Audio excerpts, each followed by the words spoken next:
오늘 함께 나눌 하나님 말씀인 구약성경 여호수아서 20장 1절에서부터 9절까지 말씀입니다. 구약성경 여호수아서 20장 1절에서부터 9절까지 말씀 다 자신인 줄 알고 한 절씩 교독하고 마지막 9절은 합독하도록 하겠습니다. 제가 먼저 읽겠습니다. 여호와께서 여호수아에게 말씀하여 이르시되 이스라엘 자손에게 말하여 이르기를 내가 모세를 통하여 너희에게 말한 도피성들을 너희를 위해 정하여 부지 중에 실수로 사람을 죽인 자를 그리로 도망하게 하라. 이는 너희를 위해 피의 보복자를 피할 곳이니라. 이 성읍들 중에 하나에 도피하는 자는 그 성읍에 들어가는 문 어귀에 서서 그 성읍의 장로들의 귀에 자기의 사건을 말할 것이요 그들은 그를 성읍에 받아들여 한 곳을 주어 자기들 중에 거주하게 하고 피의 보복자가 그의 뒤를 따라온다 할지라도 그들은 그 살인자를 그의 손에 내주지 말지니 이는 본래 미워함이 없이 부지 중에 그의 이웃을 죽였음이라. 그 살인자는 회중 앞에 서서 재판을 받기까지 또는 그 당시 제사장이 죽기까지 그 성읍에 거주하다가 그 후에 그 살인자는 그 성읍 곧 자기가 도망하여 나온 자기 성읍 자기 집으로 돌아갈지니라 하라 하시니라. 이에 그들이 납달리의 산지 갈릴리 게데스와 에브라임의 산지 세겜과 유다 산지의 기랏 야르바 곧 헤브론과 여리고 동쪽 요단 저쪽 르벤 지파 중에서 평지 광야의 베셀과 갓 지파 중에서 길랏 라못과 므낫셋 지파 중에서 바산 골란을 구별하였으니 다 같이 읽겠습니다. 이는 곧 이스라엘 모든 자손과 그들 중에 거류하는 거류민을 위하여 선정된 성읍들로서 누구든지 부지 중에 살이한 자가 그리로 도망하여 그가 회중 앞에 설 때까지 피의 보복자의 손에 죽지 아니하게 하기 위함이라. 아멘. 오늘 하나님께서 주신 말씀인 여호수아서 20장 1절에서부터 9절까지 말씀을 가지고 그리로 도망하게 하라 라는 제목으로 하나님 말씀 잠시 나누도록 하겠습니다. 우리가 방금 전에 읽었던 이 본문은 레위인에게 주어지는 48개의 성읍 중 6개의 성읍을 도피성으로 지정하는 내용입니다. 오늘 본문 2절에서부터 3절까지 말씀입니다. 이스라엘 자손에게 말하여 이르기를 내가 모세를 통하여 너희에게 말한 도피성들을 너희를 위해 정하여 부지 중에 실수로 사람을 죽인 자를 그리로 도망하게 하라. 이는 너희를 위해 피의 보복자를 피할 곳이니라. 아멘. 이스라엘의 율법에서 사람이 사람을 죽이면 즉시 보복할 수 있었습니다. 같은 것으로 같은 해를 보복하게 한다. 이것이 바로 동해보복법. 같은 해를 같이 보복한다 해서 동해보복법이라고 불립니다. 같은 죄에 같은 피해를 입힌다는 의미죠. 사실 이 법의 시작은 창세기 9장으로 거슬러 올라갑니다.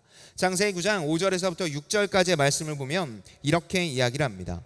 내가 반드시 너희의 피 곧 너희의 생명의 피를 찾으리니 짐승이면 그 짐승에게서 사람이나 사람의 형제면 그에게서 그의 생명을 찾으리라. 다른 사람의 피를 흘리면 그 사람의 피도 흘릴 것이니 이는 하나님이 자기 형상대로 사람을 지으셨음이니라.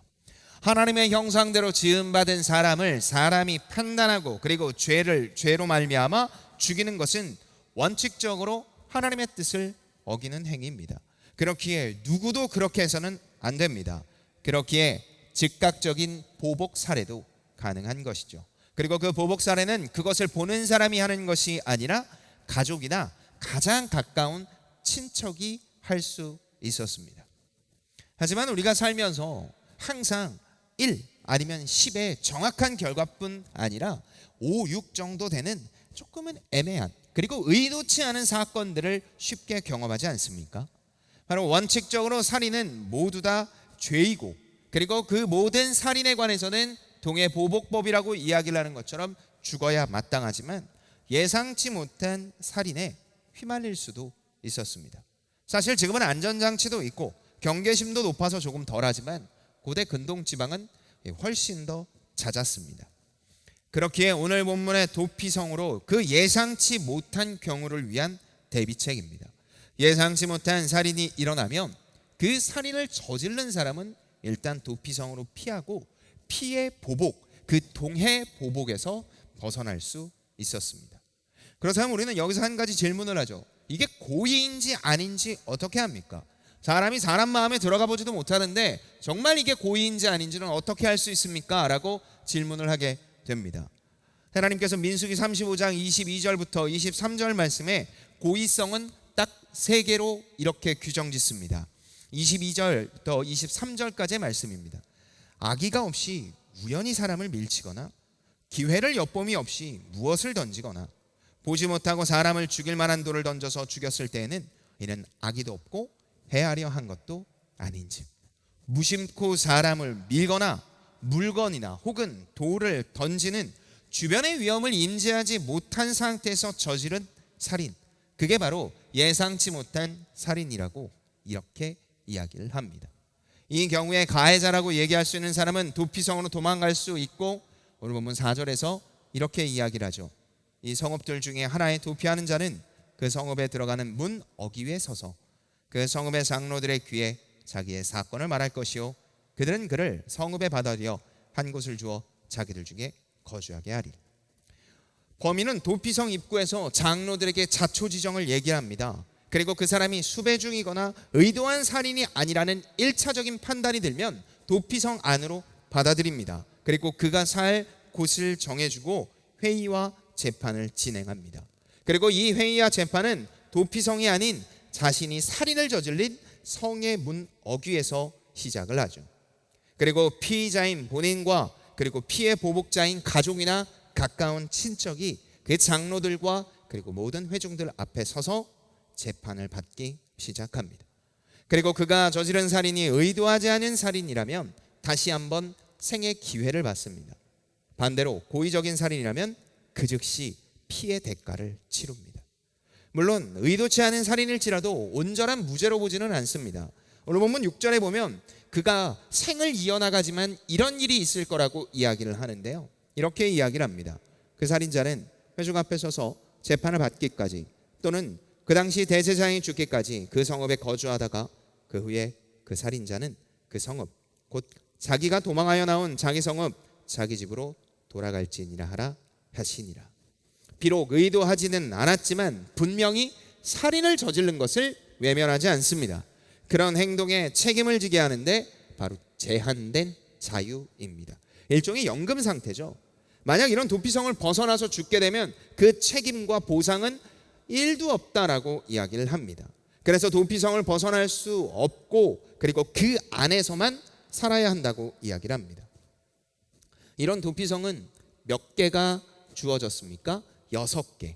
그런데 이 6개의 위치가 조금 독특합니다. 읽지는 않겠지만 오늘 보면 7절에서부터 8절까지 그 위치가 나오는데요, 요단강 동쪽과 요단강 서쪽에 3개씩 주어집니다. 그리고 위치적으로는 남부, 중부, 북부에 요단강을 기준으로 동쪽과 서쪽에 3개씩, 그리고 그 3개는 남부에 하나, 중부에 하나, 북부에 하나. 그렇기에 이스라엘 모든 민족과 지파들이 하루면 닿을 수 있는 곳에 위치했습니다. 심지어 이 제도는 이스라엘 백성뿐 아니라 함께 사는 외국인에게도 적용되는 제도였죠. 분명히 의도하지 않은 살인으로 더 큰 피해를 막는 게 도피성 제도입니다. 가끔 일어날 수 있지만 우연히 일어날 수 있는 일의 피해를 최소화하기 위한 제도이죠. 여기서 우리는 한 가지 기억해야 될 것이 있습니다. 도피성 제도가 분명히 더 큰 피해를 막는 제도이지만 분명히 살인을 막지는 못한다라는 겁니다. 마치 강한 규제로 사회가 잘 돌아가는 것 같지만 더 큰 피해가 후에 기다리고 있는 것처럼 제도로 인간의 살인을 온전히 막지 못합니다. 그렇게 이 제도를 통해서 우리는 인간의 한계를 명확히 깨닫습니다. 인간은 언제나 실수할 수 있고 그 실수에 휘말릴 수 있으며 언제든지 살인과 같은 하나님의 뜻을 어길 수 있는 죄의 열매를 맺는 존재라는 겁니다. 우리는 지난주 설교에서 죄를 3가지로 나눴습니다. 특별히 그중 살인은 죄의 열매와 같은 것이라고 했죠. 그 죄의 열매를 맺는 이유는 내가 성품이 좀 안 좋아서 성찰을 덜해서가 아니라 죄의 뿌리인 죄의 본성 때문, 바로 그 본성 때문에 우리는 죄의 열매인 살인과 같은 하나님의 뜻과 멀어진 일들을 저지르게 됩니다. 그러니까 오늘 본문은 우리를 향해서 고의적인 살인이라면, 그리고 그 살인이 고의적인 살인이 아니라면 불행 중 다행이다, 그러니까 너희들은 다행으로 여겨라 라는 이야기가 아닙니다. 오늘 본문을 통해 하나님께서 이 글을 읽고 있는 모두에게 하시고자 하는 이야기는 단 하나: 인간은 의도하건 의도치 않건 살인과 같이 하나님의 뜻을 거스릴 수밖에 없다.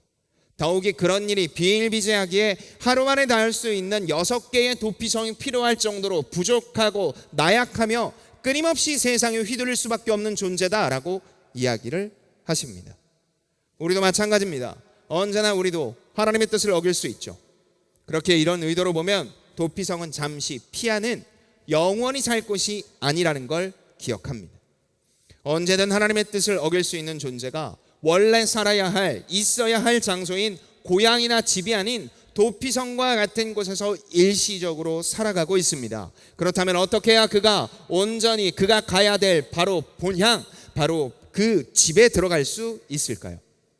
오늘 본문에서 6절에서 바로 그와 같은 이야기를 하나님께서 이렇게 말씀하십니다. 오늘 본문 6절의 말씀입니다. 여호수아서 20장 6절의 말씀, 우리가 다 같이 한 목소리로 읽도록 하겠습니다. 시작. 그 살인자는 회중 앞에 서서 재판을 받기까지, 또는 그 당시 제사장이 죽기까지 그 성읍에 거주하다가 그 후에 그 살인자는 그 성읍, 곧 자기가 도망하여 나온 자기 성읍, 자기 집으로 돌아갈지니라 하시니라. 그가 고향으로 돌아갈 수 있는 방법이 있습니다. 그 방법은 딱 하나: 그 당시에 대제사장이 죽으면 돌아갈 수 있었습니다. 대제사장은 무엇을 하는 사람입니까? 백성들을 대신해서 하나님 앞에 죄를 가지고 올 수 있는 유일한 존재입니다. 그런 대제사장의 죽음은 더 이상 이들에게 죄를 묻지 않는다는 의미이며 돌아갈 수 있게 되는 통로이자 길이 열렸다라는 의미입니다. 이 내용이 가리키는 것이 무엇입니까? 고의로 저지르지 않는 죄여도 반드시 피 흘림의 대가가 필요하다. 고의로 살인을 하지 않는 자는 도피성으로 피하기는 했지만 고향, 원래 있어야 될 자리로 돌아가기 위해서 꼭 필요한 것은 자신의 도피성에서의 삶이 아니라 대제사장의 죽음이라는 대가, 바로 그것이 필요하다고 이야기를 합니다. 비록 잠시 죄의 결과는 피했지만 궁극적으로 돌아가야 될 곳에 돌아가기 위해서 꼭 필요한 건 내가 아니라 누군가의 죽음이며 그 누군가는 대제사장이어야 된다라고 이야기를 합니다. 여러분 어디서 많이 듣던 이야기 아닙니까? 맞습니다. 이것이 바로 지난주 설교에서 이야기를 했던 대속입니다. 우리는 부지중의 살인처럼 살인이 아니라 다른 수많은 하나님의 뜻을 어기는 열매를 맺습니다. 인생의 주인 됐다고 여기면 내 마음대로 마음껏 살아가고는 하죠. 심지어 나 이거 안 그랬으면 좋겠는데 어기고 싶지 않은데 어겨집니다. 그래서 그 어긴 결과를 놓고 좌충우돌하며 불안해하죠. 그런데 그 원인을 몰라 더 답답해합니다. 그런 상황에서 필요한 것이 무엇이라고 이야기를 하십니까? 피 흘림의 대속. 우리를 위한 피 흘림이 필요한데 인간이나 동물이나 그 어떤 눈에 보이는 것들로는 그 모든 것이 완전하게 되지 않기에, 심지어 내가 죽어도 그렇게 되지 않기에 하나님께서는 단 하나의 유일한 이 영적 대제사장 되시는 그리스도 예수를 십자가에서 못 박혀 죽이셨습니다. 그의 죽음으로 도피성에 있었던 살인과 같은 죄의 열매를 맺는 자가 새 생명을 얻고 다시 한번 그가 살아갈 본향에서 살아가게 됩니다. 이 대속의 은혜로 우리는 어떻게 됩니까? 우리가 가야 될 천국에 이르게 됩니다. 이처럼 도피성 제도는 의도치 않은 살인자를 되살리는 제도인 것 같지만 사실은 죄된 인간에게 누가 가장 필요하다? 대제사장 되시는 구주 예수 그리스도가 필요하며 그분으로 말미암아 대속 입은 자가 하나님께서 이야기하고는 본향에 들어갈 수 있고, 바로 그 본향에 들어가 새 생명을 영원히 이어져서 하나님께서 이야기하는 그 온전한 관계 속에 들어갈 수 있다라는 얘기의 복음의 메시지의 핵심입니다. 그리고 6개로 나누어진 도피성처럼 어디서나 그리스도의 대속을 알리고 나누는 곳이 필요하며 그것이 우리 교회여야 되고, 그리고 그 교회된 이 안에 우리가 이 은혜를 누리고 나눠야 한다라는 이야기입니다. 이것을 통해 우리는 이 두 가지의 적용을 할 수 있습니다. 첫째, 우리는 대속의 은혜를 되새겨야 합니다. 대속은 대신 피 흘린 거예요. 아무나 대신 피를 흘린다고 죄가 사라지지 않습니다. 오로지 흠이 없어야 하기에, 그러나 동시에 인간이어야 하기에 그리스도가 예수가 되어 죽으셨습니다. 이 대속의 은혜가 얼마나 크고 위대한 일인지 우리의 마음속에 새겨야 됩니다. 아무 감동 없는 남의 이야기, 아니면 우리 부모님들의 이야기가 아니라 나의 이야기가 되어야 합니다. 하지만 지난주에 제가 이야기한 것처럼 우리는 계속 있죠. 지식의 한계를 인정하며 계속해서 학습해야 되고, 동시에 이 은혜가 얼마나 놀라운 것인지 끊임없이 기억하고 나눠야 합니다. 이것이 첫 번째 적용입니다. 두 번째 적용입니다. 두 번째 적용은 누구에게나 영적 도피성이 필요합니다. 오늘 본문의 도피성은 단순히 살인자를 잠시 숨겨두는 장소뿐만 아니라 그가 저지른 죄가 얼마나 끔찍한지, 그리고 그가 도피성에서 제한된 자유로 말미암아 모든 죄가 사해지지 않는다라고 이야기를 합니다. 끊임없이 너는 죄인이요, 그리고 하나님이 없이는 절대로 살 수 없다는 찔림을 받는 곳이 도피성입니다. 그렇게 그곳에서 제한된 자유의 불편함을 느끼며 자신의 죄를 참여해야 했습니다. 그 거리가 하루라는 지근 거리에 그 도피성을 두듯이 우리도, 그리스도인 된 우리도 여전히 이 영적 도피성이 필요합니다. 자신의 찔림, 그 죄의 찔림을 받고 참여하는 개인 경건의 자리가 필요합니다. 제가 이 이야기를 순장들과 나눴습니다. 그리고 개인들에게 이 영적 도피성과 같이 찔림을 주며 하나님과 관계가 멀어진 걸 명명백백히 드러나는 장소가 있냐고 제가 물어봤습니다. 저 역시도 있습니다. 저는 특별히 새벽 기도에 나오면 마치 그 전날 그리고 아침부터 있었던 그 죄됨이 파노라마처럼 지나갈 때가 있더라고요. 그러면서 아무 말도 못하고 한숨만 쉬다가 끝날 때가 있습니다. 여러분은 그런 자리가 있습니까? 주일 예배입니까? 아니면 수요 기도회입니까? 새벽 기도회입니까? 여러분의 처소의 자리에 그런 것이 있습니까? 개인의 경건의 자리가 있습니까? 어떤 것이든 영적 도피성은 누구에게나 필요하며, 지금 그 영적 도피성이 없다면, 죄의 찔림의 장소가 없다면, 하나님과의 관계를 맺는 장소가 없다면 바로 이 시간 결단하며 나가야 한다는 겁니다. 사랑하는 제이피플 여러분, 여호수아서는 1차 독자가 있습니다.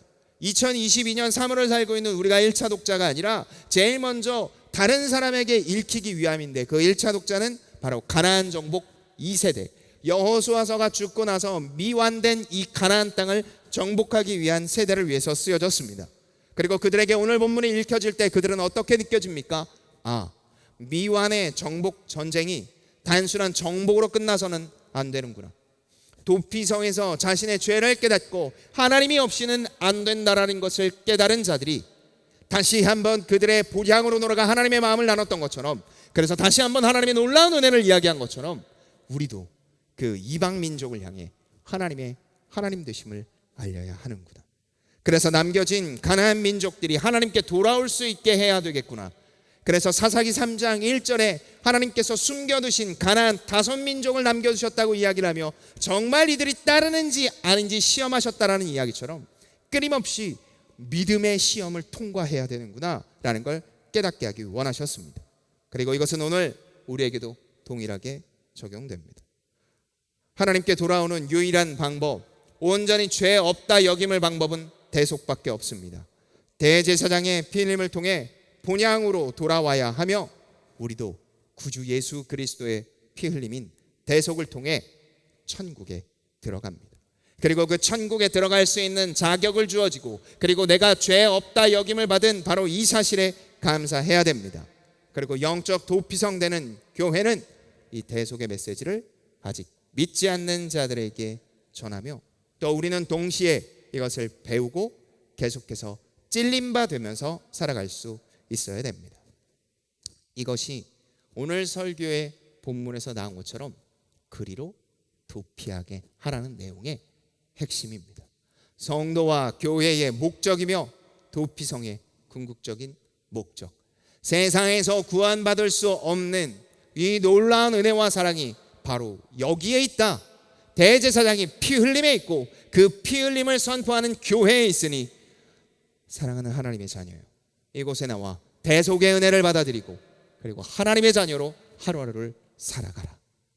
새롭게 시작된 삶 속에서 우리가 누려야 될 것은 바로 이것입니다. 그리고 이것의 열매가 바로 세 가지: 용납받았고 특별한 존재가 되었으며 우리를 영적 가족으로 불러 하나님의 놀라운 은혜와 사랑을 누리게 되는 것. 그래서 자꾸 열심과 최선을 이야기하며 너는 어떻게 해서든지 지금 말씀을 한 구절 더 외워야 돼, 너는 제자 훈련을 받아야 돼, 받고 났으니 너에겐 자격증이 생겼어라고 이야기를 하는 세상과 다르게 존재 자체로 내가 말을 좀 유창하게 하지 못해도, 내가 남들과 외모가 조금 더 떨어지는 것 같아도, 우리 가정이 남들과 좀 달라도 하나님께서는 이 땅에 세우신, 이 땅에 나타나게 하신 내 존재 자체만으로 하나님께서는 기뻐하신다라는 사실 앞에 아멘으로 화답하는 인생, 그것이 바로 대속의 열매를 온전히 믿는 자의 삶이며 새롭게 시작되는 이 한 주간에 우리가 누려야 될 일인 줄 압니다. 그래서 말씀이 필요하고, 그래서 기도가 필요하고, 그래서 영적 도피성 앞에 내 인생의 주인이 내가 아니라는 사실을 고백할 수 있어야 됩니다. 그런 찔림 앞에 아멘으로 화답하며 하나님의 뜻을 따라 사는 우리가 되기를. 그래서 새롭게 시작되는 이 3월의 첫째 주 주간에 이제 둘째 주를 지나는 이 모든 삶 속에 하나님의 놀라운 은혜가 충만하게 있기를 예수님의 이름으로 축복합니다.